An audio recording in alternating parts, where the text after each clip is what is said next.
First, read the question. It says, a random sample of 700 births from local records shows this distribution across the days of the week.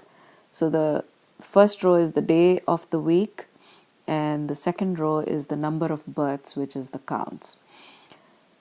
So the days of the week, Sunday, Monday, Tuesday, Wednesday, Thursday, Friday, Saturday, the day of the week is the variable. It could be any one of these 7 days. It's a variable, but more than that, it is a categorical variable. It is not quantitative, it is categorical. So we have 7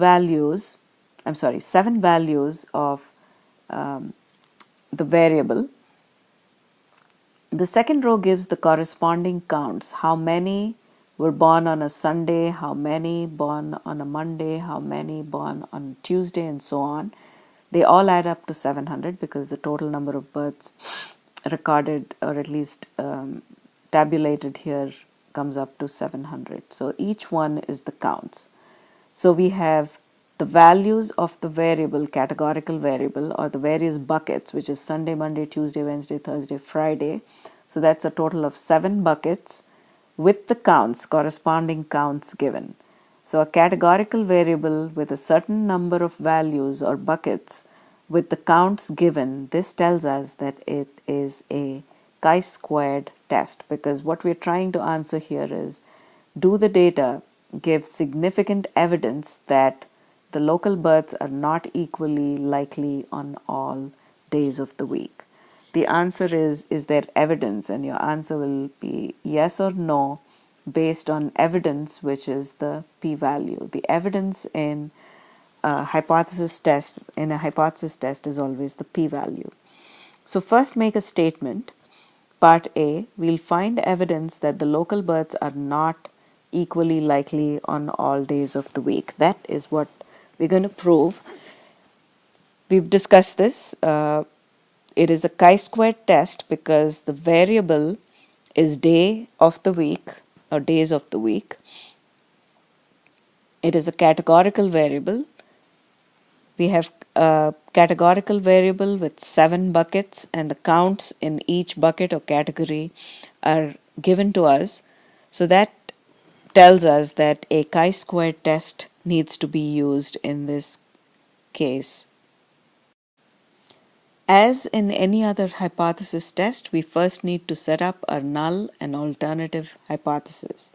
Now, this is the number one thing to do when we do a hypothesis test. Without the null and alternative hypothesis, it is not clear exactly what you're trying to prove. Now, in a chi-squared test, the null hypothesis is the no difference statement in this case, because what we're trying to prove is that there is a difference and each bucket must have different counts, which means births are not evenly distributed throughout the days of the week, which means the probability of P for probability or portion of the births do not occur equally. So H naught in this case is the no difference statement. When we say there is no difference in the number of births on each day, then we are saying that the fraction of the births should be equal on every single day. So the probability that a birth happens on a Sunday must equal the probability that the birth happens on a Monday, and so on. They all must be equal. Since there are 7 buckets, each probability should be 1/7, which means a child is equally likely to be born on any one of the 7 days of the week. So a no difference statement gives us the probabilities of 1/7 for each of the days of the week. The alternative hypothesis for a chi-squared test is H naught is not true, which means that there is a difference in the probabilities of births happening on different days of the week. So that's what is the alternative hypothesis. The alternative hypothesis is what we are trying to prove.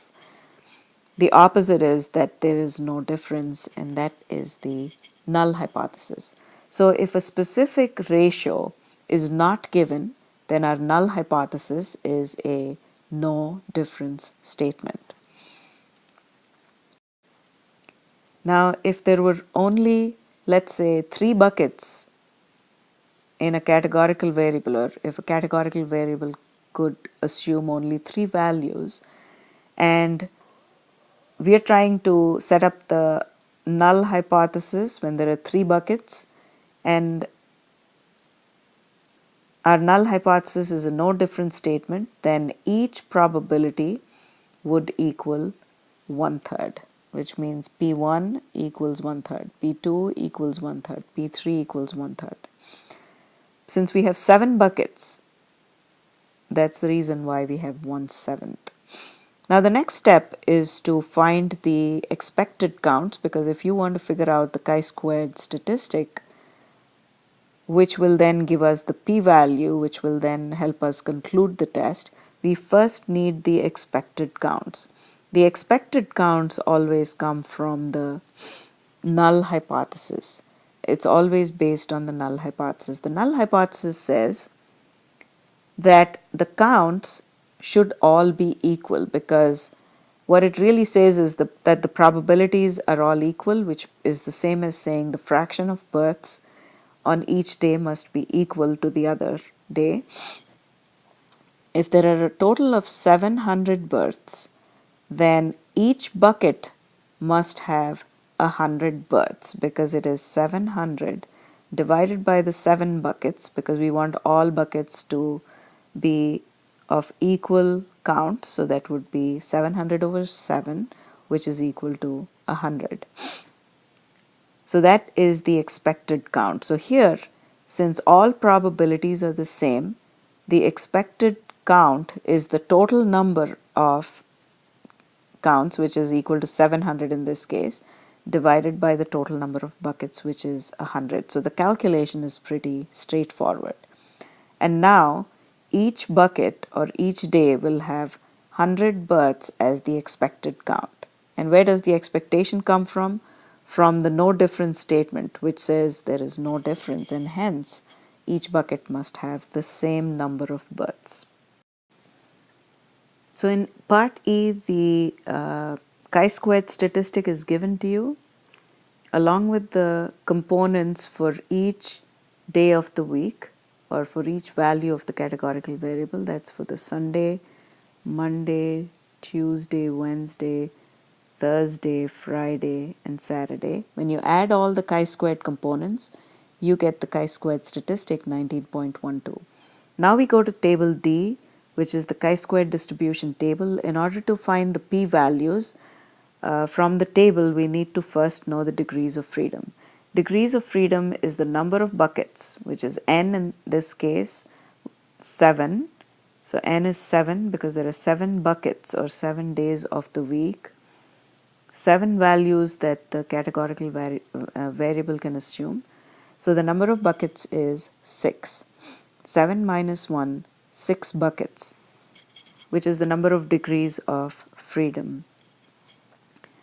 Now we go to the row headed by 6 in the table, which is the degrees of freedom 6. Our t statistic 19.12 lies between 18.55 in the table and 20.25 in the table. Go up the columns to find the corresponding p-values, and once you found the p-values for the two chi-squared statistics, make sure that you write down your p-value as lying between those two p-values, making sure that the smaller number comes on the left and the larger number comes on the right. So our p-value lies between 0.005 and 0.025. Now, no matter where the p-value lies between 0.005, which is the smaller number, and 0.025, which is the larger number. It could be any number between these. No matter which number it is, it would still have to be greater than our significance level, which is greater than 0.025. So any p-value would have to be less than 0.05, which is our significance level. So therefore, we can reject the null hypothesis. We make a conclusion saying that we have strong evidence to show that the births are not distributed evenly on all days of the week. So the chi-squared test can only make that conclusion. It cannot tell us which day of the week is better than the other. We cannot get specific answers from the chi-squared test. It only tells us that the number of births are not evenly distributed throughout the week. Now, if we need to make any more conclusions, we need to further look at the chi-squared components and then see if we can make more conclusions by analyzing the chi-squared components, the expected counts, and the chi-squared statistic. So now we're going to further examine the chi-squared components. We look at the components, and remember we said that each component comes from a different bucket. So this is Sunday, Monday, Tuesday, Wednesday, Thursday, Friday, Saturday. So this adds up to about 19, which is a large chi-squared statistic. A large chi-squared statistic gives us a small p-value, which is a good thing. A small p-value is what we are looking at because that would be strong evidence. So we do have strong evidence, but now we are looking back at the chi-squared components to see what contributed most to that large chi-squared statistic. Now notice that the component related to Tuesday, which is 7.84, is the largest contributor to this large chi-squared statistic. So the chi-squared component corresponding to Tuesday is the greatest, so we can say that there is a greater probability to be born on Tuesday than on any other day. The next probably highest probability is a Friday.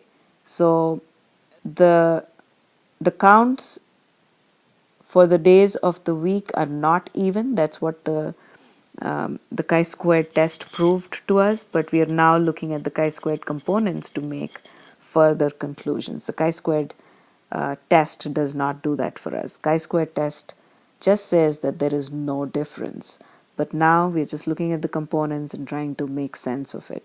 Now we see that Tuesday seems to be having the greatest number of counts.